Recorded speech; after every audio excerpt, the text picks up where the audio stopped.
Bismillahirrahmanirrahim. Alhamdulillahirabbil alamin.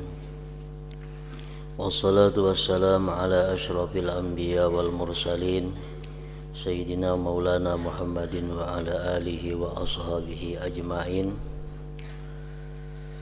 Qala al-musannifu rahimahullah wa nafa'ana bi ulumihi fid dharain amin.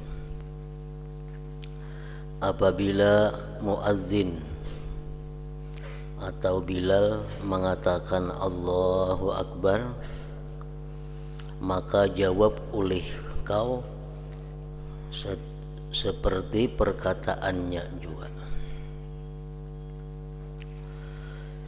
Apabila muazzin mengatakan Allahu Akbar, maka jawab oleh kau seperti perkataannya juga.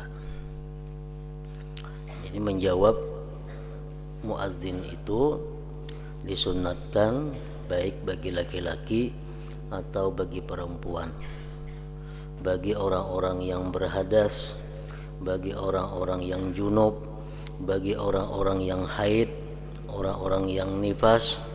Mendengar azan itu disunnatkan untuk menjawabnya.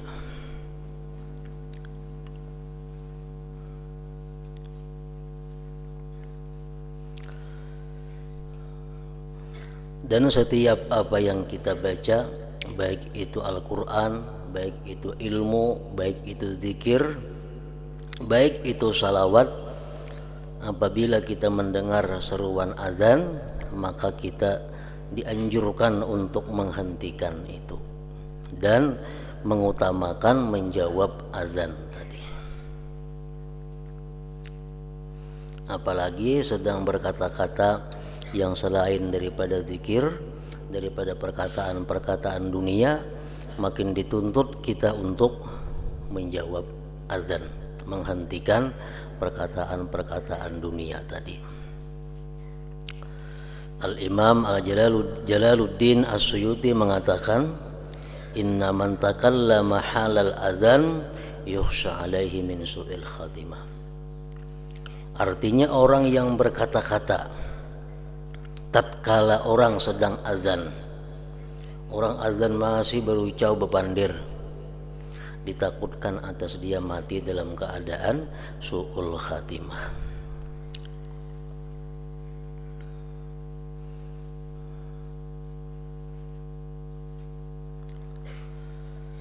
Dan begitulah seterusnya engkau jawab kalimat azan itu, kecuali pada kalimat hayya 'alas shalah dan hayya 'alal falah. Maka hendaklah engkau jawab dengan perkataan la haula wala quwata illa billahil aliyyil azim. Dalam beberapa kitab fikih di situ dijelaskan kehati-hatian orang yang azan agar menyebut hak di dalam hayya 'alas shalah itu. Jadi hayya 'alas shalah, ujungnya itu mesti ada hak. Jangan lamnya aja timbul haknya kadang-kadang lagi. Hayya 'alas shalah umpamanya, kan haknya itu hilang. Hayya 'alas shalah aja lagi, kepanjangan timbul la-nya aja. Kalau lagi ahnya itu mestinya hayya 'alas shalah, nah, ujungnya ada hak. Nah, tertinggal haknya itu mengakibatkan perbuatan haram dan bisa-bisa membawa kepada murtad. Karena kalau salah itu kadada haknya artinya api yang besar. Hayya 'alas shalah, marilah kita kepada api. Jadi hayya 'alas shalahnya itu hak ujungnya itu mesti tegas.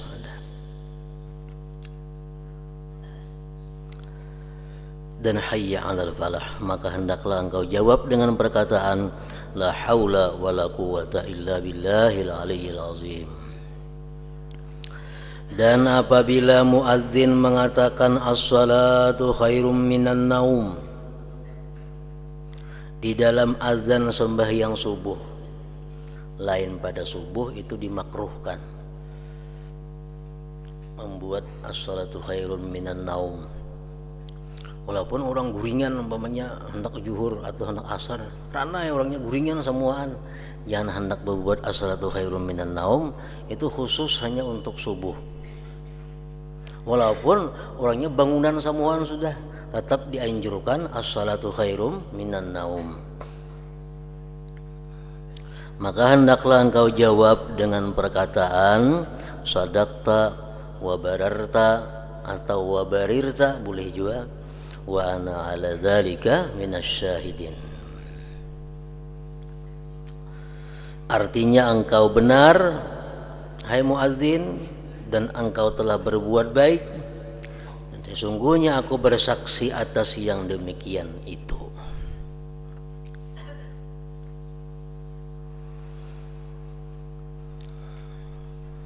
Menjawab orang azan tadi atau menjawab orang qamat itu apabila azannya cukup syarat. Kalau azannya kada cukup syarat, kita kada dituntut menjawab. Atau nang muazzinnya kada cukup syarat, kita kada dituntut menjawab azan. Syarat-syarat azan pertama tartib. Amun inya azan hayya 'alal falah badahulu, nah tuh kada tartib lagi ngarannya.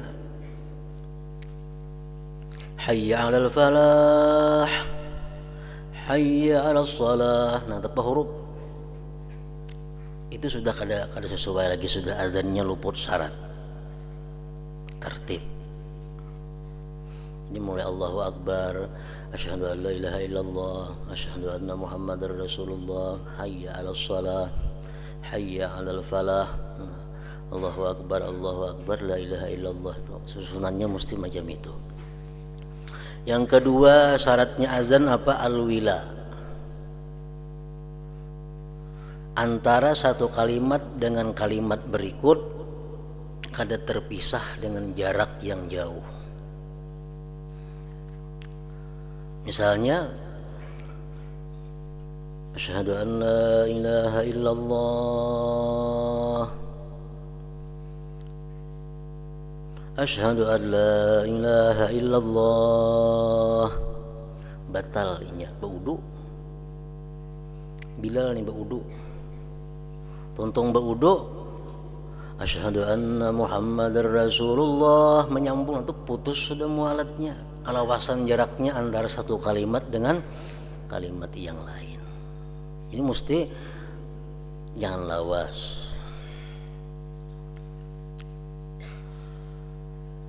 Yang ketiga syarat azan al-jahru li jamaatin, benyaring bangun itu kalau untuk sembahyang berjamaah.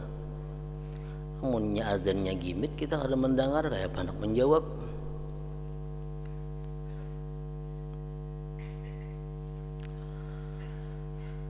Yang keempat adamul bina 'alal ghair. Syaratnya azan itu kada menyambung ampun orang. Misalnya inya bang hayya 'alas shalah, raum tukang azan rabah, ganti ya. Nah kita mengganti hayya 'alal falah, kada mau, mulai pemulaan pulang diganti. Nah kada mau disambung seterusnya itu. Adamul bina 'alal ghair.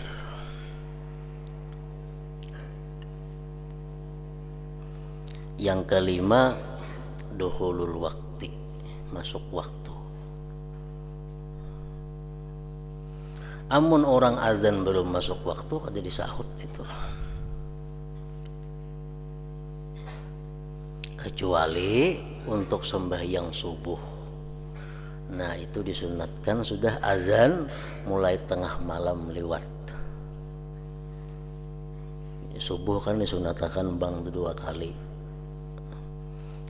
Yang pertama terbit fajar, yang kedua sesudah tengah malam, misalnya jam 4, jam 3 itu sudah azan boleh untuk sembahyang subuh. Yang keenam, syaratnya azan itu bil arabiyah, dengan bahasa Arab. Amun orang bang bahasa Indonesia itu kada perlu dijawab.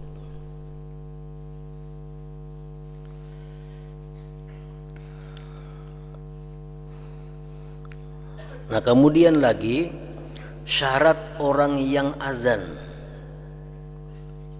Tadi syarat azannya,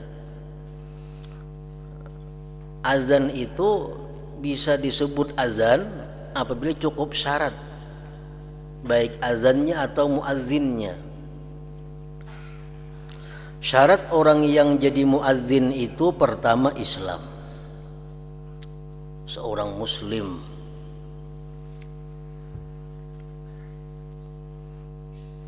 Yang kedua at-tamyiz, orangnya sudah mumayyiz.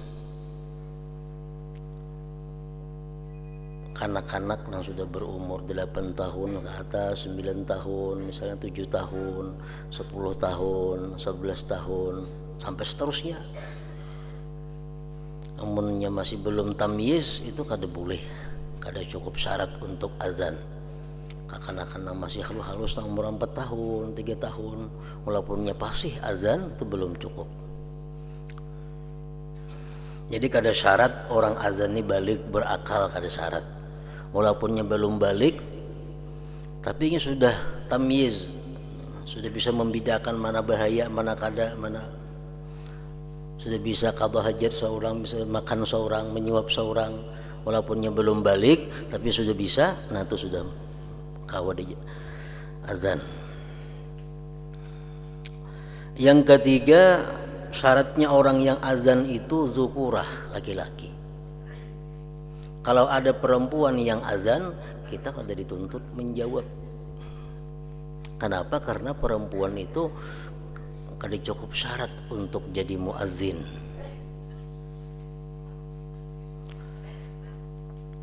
Nah kecuali azan bagi selain salat.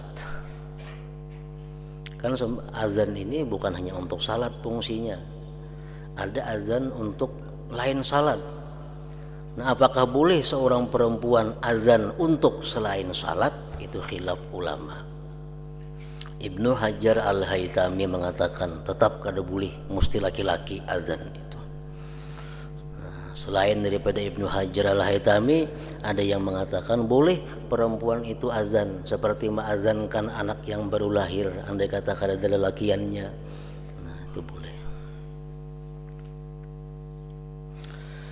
Yang keempat, syaratnya orang yang azan tadi arifun bidukhulil waqti, dia tahu lawan masuk waktu. Jadi jangan sembarangan azan itu, mesti tahu dengan masuk waktu. Kalau kita kada tahu masuk waktu, kita kada cukup syarat untuk jadi muazzin.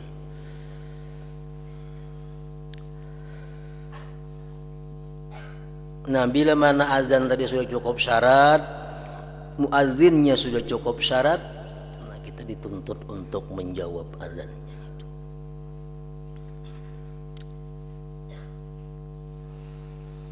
Nah kemudian lagi yang perlu diketahui adalah tentang beberapa yang disunatkan di dalam azan tadi, yang apabila kita meninggalkannya masuk dalam hukum makruh. Sunat azan banyak, tapi ada yang bila mana kita meninggalkan kita kada makruh. Satu contoh misalnya, kita azan itu disunatkan memasukkan ujung telunjuk ke telinga, itu kan. Amunnya kada macam ini biasa aja kada makruh. Tapi ada sunat-sunat azan yang bila ditinggalkan itu makruh. Nah ini yang perlu diketahui. Pertama, al-qiyam liqadirin, berdiri bagi yang kuasa. Azan mesti berdiri. Amunnya azannya berduduk aja, padahal kawah aja berdiri tapi berduduk, sah aja azannya, cuma dia melanggar makruh.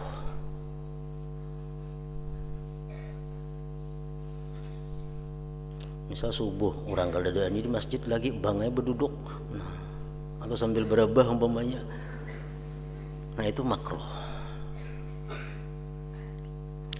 Yang kedua, at-taharah min anil hadatsain, suci daripada hadas besar, hadas kecil. Itu sunat.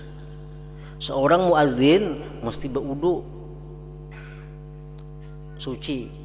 Kalaunya azan kada berwuduan, sah azannya tapi makruh.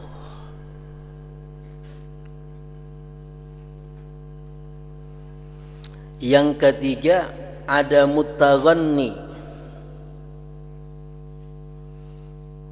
ketiadaan taghanni, belagu. Sunat azan itu lurus, hayya 'alas shalah, lurus. Sunat macam itu. Bila sudah beliuk-liuk itu makruh. Ada mutaghanni.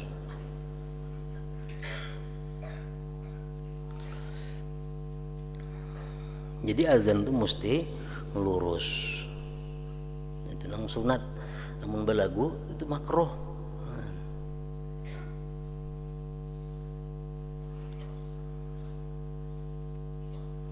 Yang keempat, ada mutamtid, tidak terlalu panjang. Walaupun lurus tapi jangan terlalu panjang.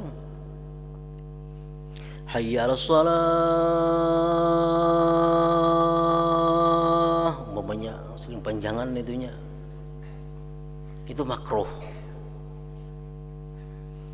Amunnya panjang belagu pulang 2 kali makruh artinya.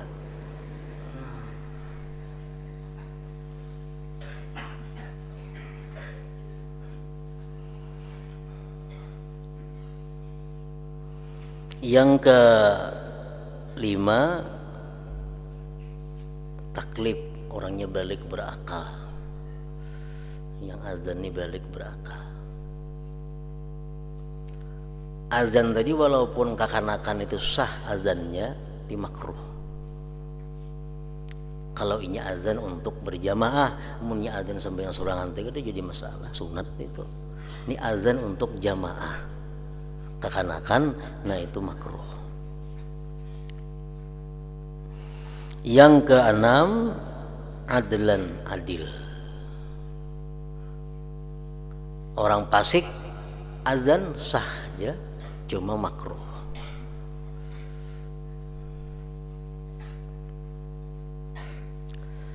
Nah lalu kanak-kanak yang muadzin atau orang fasik yang muadzin itu kadakawa kita jadikan pedoman untuk masuk waktu. Ini yang perlu.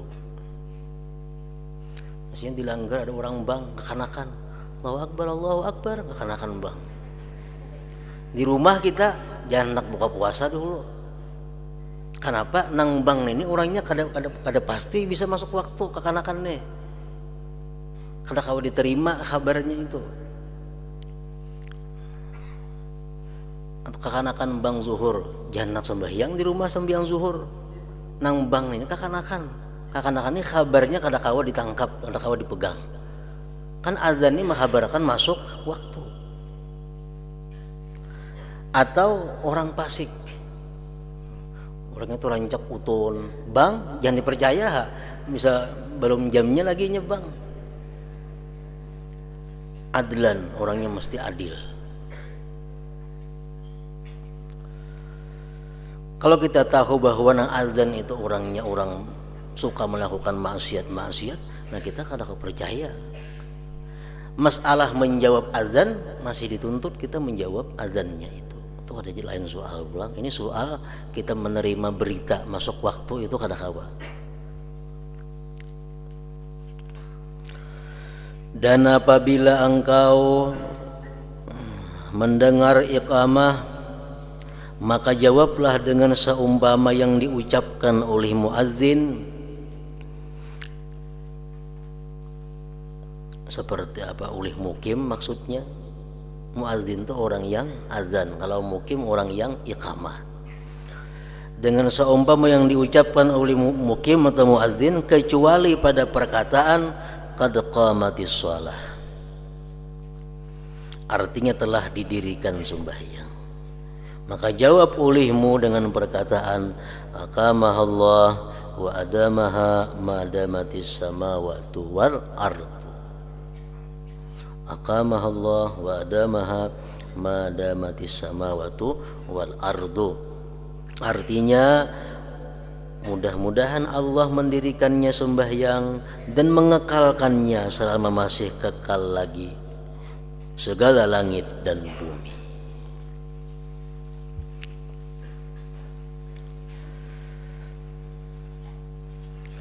Apabila engkau selesai menjawab azan,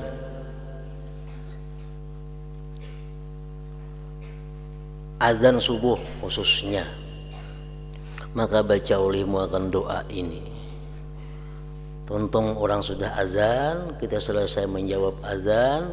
Kalau subuh khusus, Allahumma inni as'aluka inda huduri salatika wa aswati du'atika wa idbari laylika wa iqbali naharika an tu'tiya Muhammadanil wasilata wal fadilata wa darajatar rafi'ata wa ba'athul maqamal mahmud alladhi wa'adtah ya arhamar rahimin. Itu doa azan sesudah azan khusus subuh. Amunnya kita kata doa, doa nang biasa aja, hasil aja juga.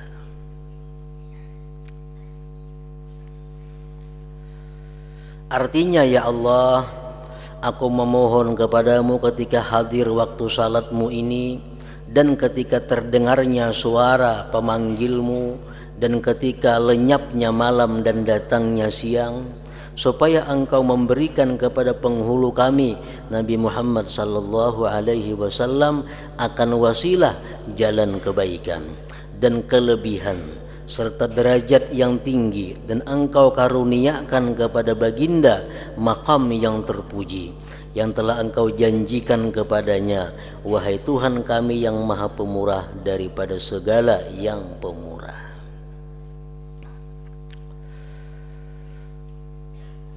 Nah, jadi kita baca ini doa azan, posisi kita masih dalam keadaan duduk. Sama halnya kita membaca doa iqamah, posisi kita masih dalam keadaan duduk.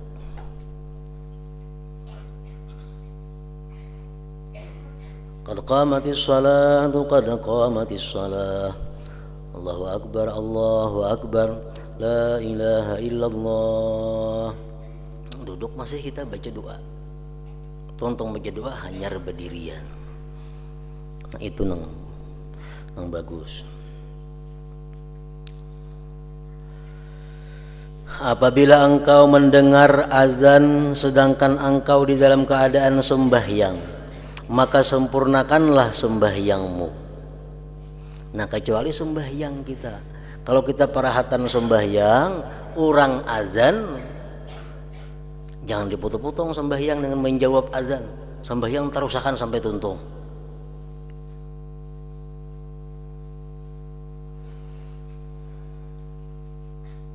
Kemudian jawablah azan seperti susunannya yang termaklum tadi.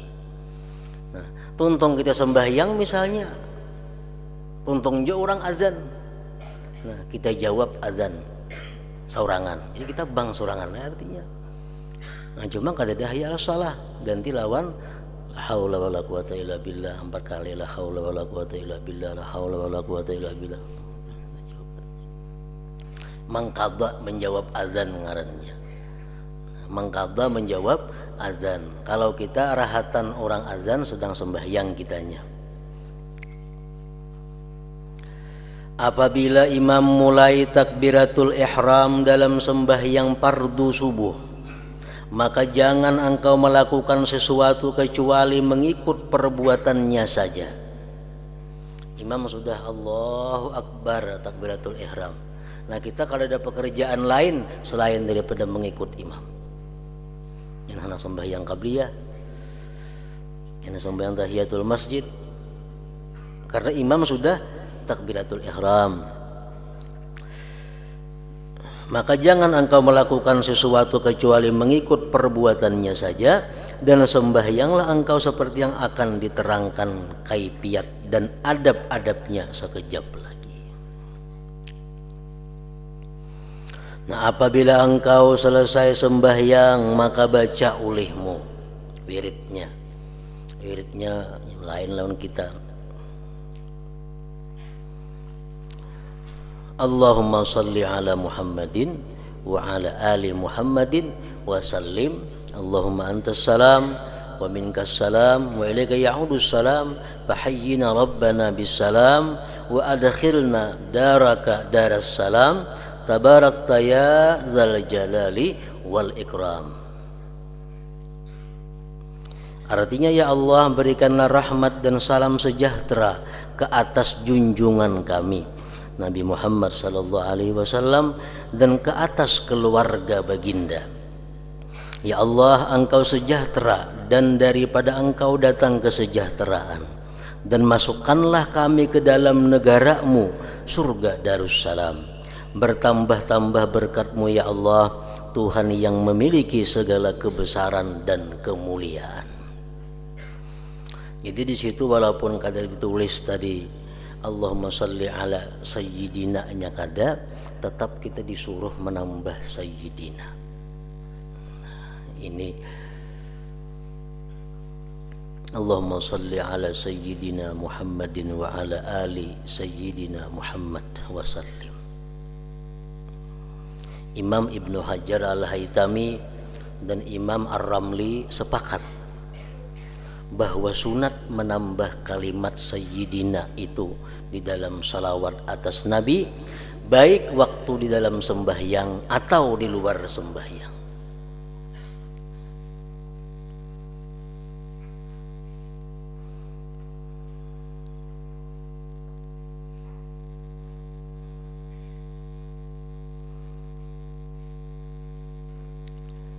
Imam Ahmad Ibnu Athaillah mengatakan, wa iyyaka an tatruka lafdhas siyadah babihi sirrun yadhhar liman lazama hadhil ibadah. Ujar beliau, aku takuti kamu. Artinya aku takuti apa? Jangan sekali-kali engkau meninggalkan lapas sayyidina itu. Jangan ditinggalkan. Karena di situ ada satu rahasia. Babihi sirrun. Di situ ada rahasia yang timbul bagi orang yang melazimi akan ini ibadah. Orang itu sudah kebiasaannya kadang mau kadang bersayyidina bila bersalawat itu. Nah, itu karena orang itu akan dapat satu rahasia dari Allah Subhanahu wa taala.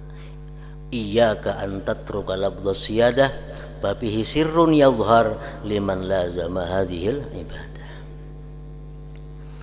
Nah, jadi menurut dalam kitab sini, begitu tuntung kita sembahyang, assalamualaikum warahmatullah, assalamualaikum warahmatullah, Allahumma salli ala sayyidina Muhammad wa ala ali sayyidina Muhammad wa sallim. Allahumma antas salam wa minkas salam wa minka ya'alus salam bahina rabbana bis salam wa adkhilna daraka daras salam tabarakta ya dzal jalal wal ikram. Lain lawan kita rajin. Assalamualaikum warahmatullah, assalamualaikum warahmatullah, astagfirullahaladzim, astagfirullahaladzim. Allahumma antas salam wa minkas salam, langsung aja biasanya. Itu ada jadi masalah belain. Kedua-duanya ada alasannya. Seterusnya baca subhana rabbiyal aliyyil a'la. La ilaha illallah wahdahu la syarikalah, lahul mulku wa lahul hamdu yuhyi wa yumit wa huwa hayyun la yamut biyadihil khair wa huwa ala kulli syai'in qadir. Maha suci Tuhanku yang maha agung dan maha tinggi. Tidak ada Tuhan yang disembah melainkan hanya Allah. Tiada sekutu baginya. Bagi Allah seluruh pemerintahan, kerajaan artinya, dan baginya pula segala pujian-pujian. Ia yang menghidupkan dan ia yang mematikan, dan ia yang hidup tiada mati, dan dia yang amat menguasai segala sesuatu. La ilaha illallah ahlun ni'am. Tiada Tuhan yang patut disembah dengan sebenarnya melainkan hanya Allah.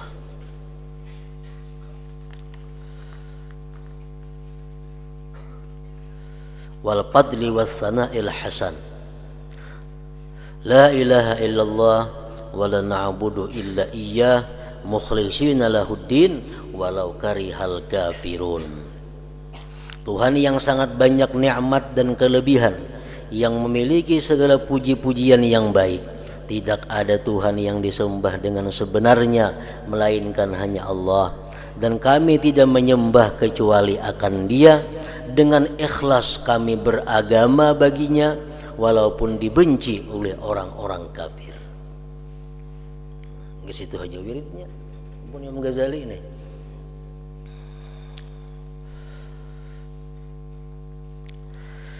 Selepas ini hendaklah engkau membaca doa yang singkat tetapi penuh makna. Doa yang komplit, mencakup segala sesuatu dari yang sangat kecil sampai yang sebesar-besarnya, dari dunia sampai akhirat,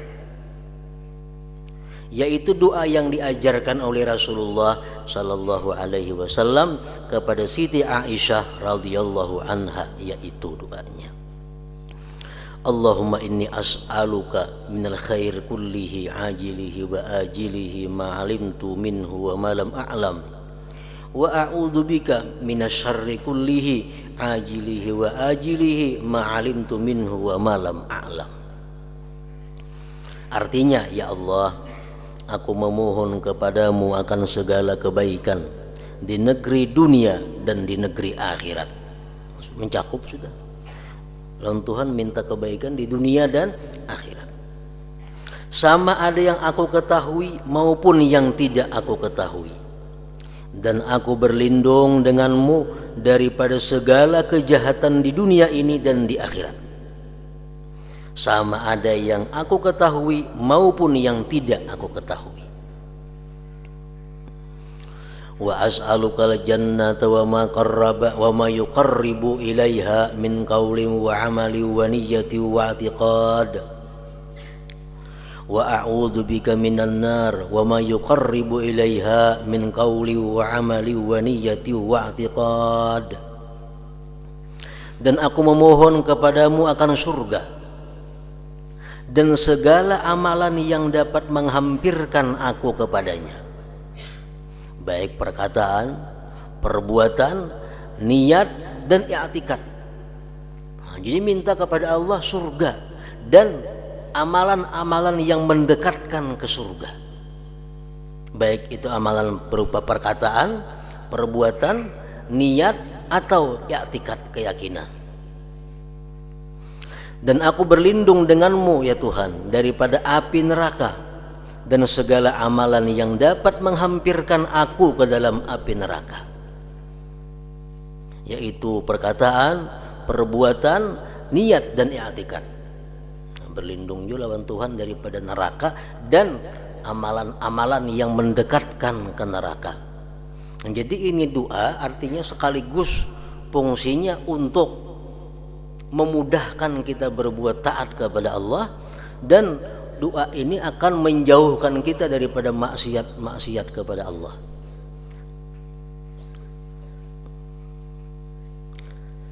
Aku memohon kepadamu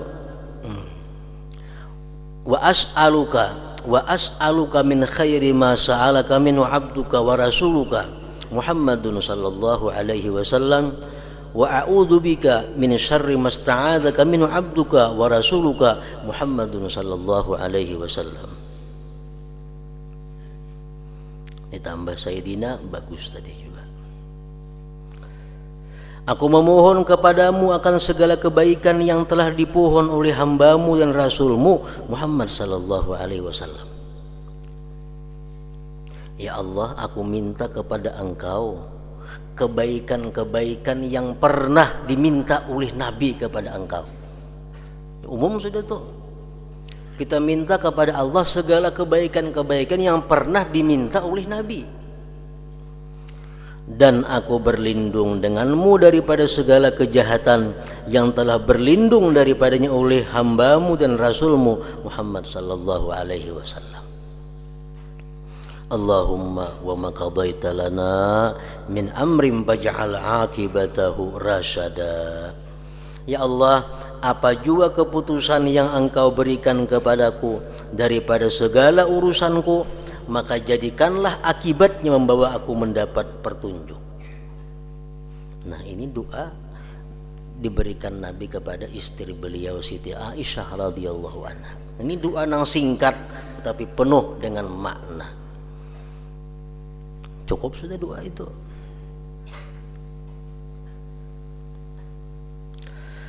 Kemudian hendaklah engkau baca doa yang telah diwasiatkan oleh Rasulullah sallallahu alaihi wasallam kepada anak danya Siti Fatimah radhiyallahu anha.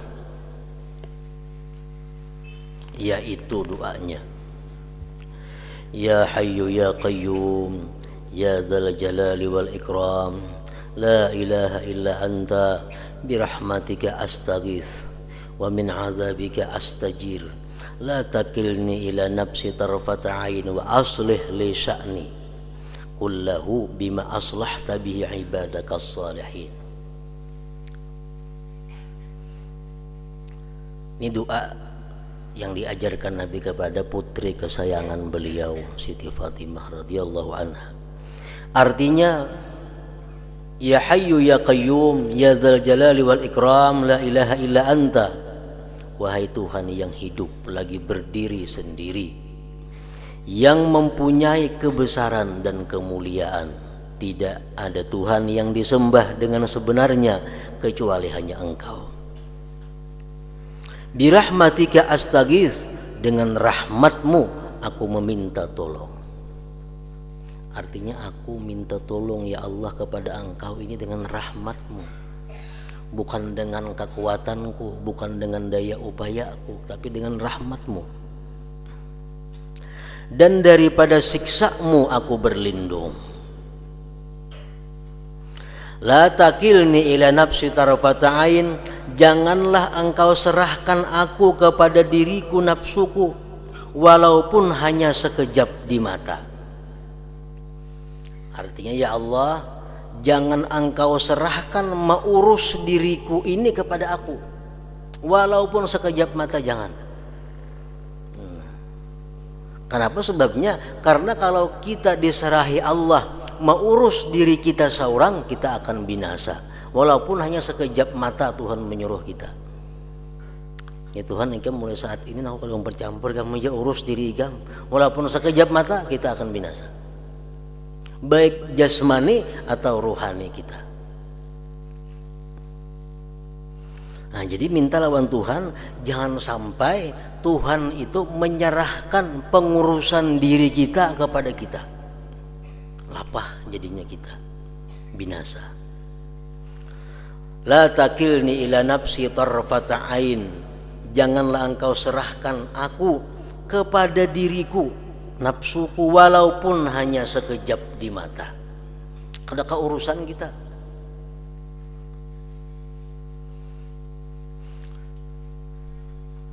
Menurut para ahli tib, ahli kedokteran, di dalam tubuh manusia ini ada beberapa pergerakan-pergerakan yang mana Allah tidak memberikan izin kepada kita untuk mengaturnya. Itu murni dari Allah. Kenapa? Karena kalau kita mengaturnya, kita akan binasa.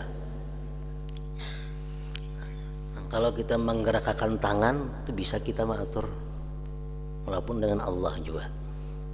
Diam nak bergerak kawah, mata nak bakujub nak kada kawah, muntung nak bergerak berdiam kawah.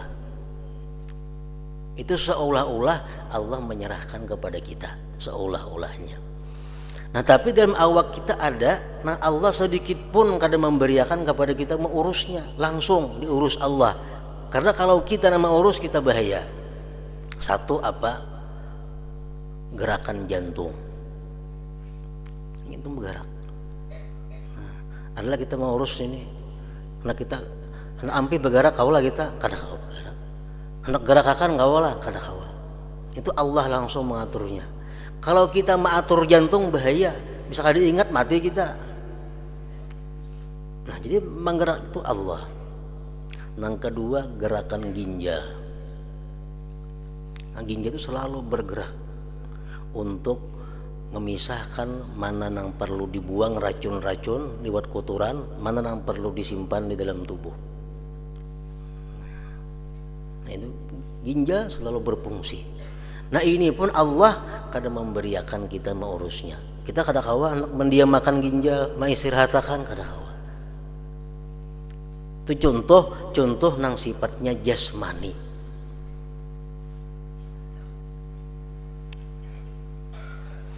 Nah jadi Nabi kita mengajarkan kita doa, la takilni ila nafsi tarfata ain. Janganlah engkau serahkan aku kepada diriku, nafsuku walaupun hanya sekejap mata. Apalagi hati kita, iman kita, ya etikat kita. Kalau kita yang menjaganya sudah sesat. Sudah sesat. Nah tapi karena kita jangan minta kepada Allah agar jangan diserahkan kepada kita untuk mengurus hal-hal seperti itu. Rabbi la takilni ila nafsi tarfata ain wa aslih li sya'ni kullah, dan perbaikanlah segala urusanku, bima aslahta bihi ibadakas salihin, seperti mana engkau perbaiki urusan hamba-hambamu yang saleh. Wa aslih li sya'ni kullah bima aslahta bihi ibadakas salihin. Kemudian disambung lagi pulang doanya dengan doa yang datangnya dari Nabi Isa alaihissalam. Kemudian baca ulihmu akan doa Nabi Isa alaihi wa ala nabiyina assalatu wassalam. Nah ini amalan-amalan yang dibaca sesudah sembahyang subuh, khusus untuk sembahyang subuh. Di doa Siti Aisyah tadi kita baca, misal wiridnya kada kita ubah daripada wirid yang ada kada jadi masalah, cuma tambah dengan doa Siti Aisyah tadi, tambah lagi dengan doa Siti Fatimah tadi. Nah kemudian ditambah lagi dengan doa dari Nabi Isa alaihissalam. Nah situ dulu. Hadratin Nabi sallallahu alaihi wasallam, al-Fatihah.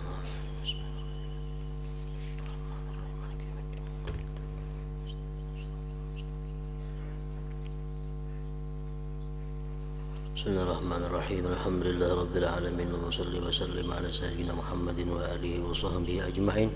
Allahumma ighfir lana ma akhta'na wa ma ta'ammadna wa ma asrarna wa ma a'lanna wa ma asrafna wa ma anta a'lam bihi min antal muqaddim wa antal muakhir la ilaha illa anta. Allahumma anfa'na bima 'allamtana wa 'allimna ma yanfa'una wa zidna fahman wa ilman wa 'amalan. Bi rahmatika ya arhamar rahimin. Sallallahu ala sayyidina Muhammad wa alihi wa sallam.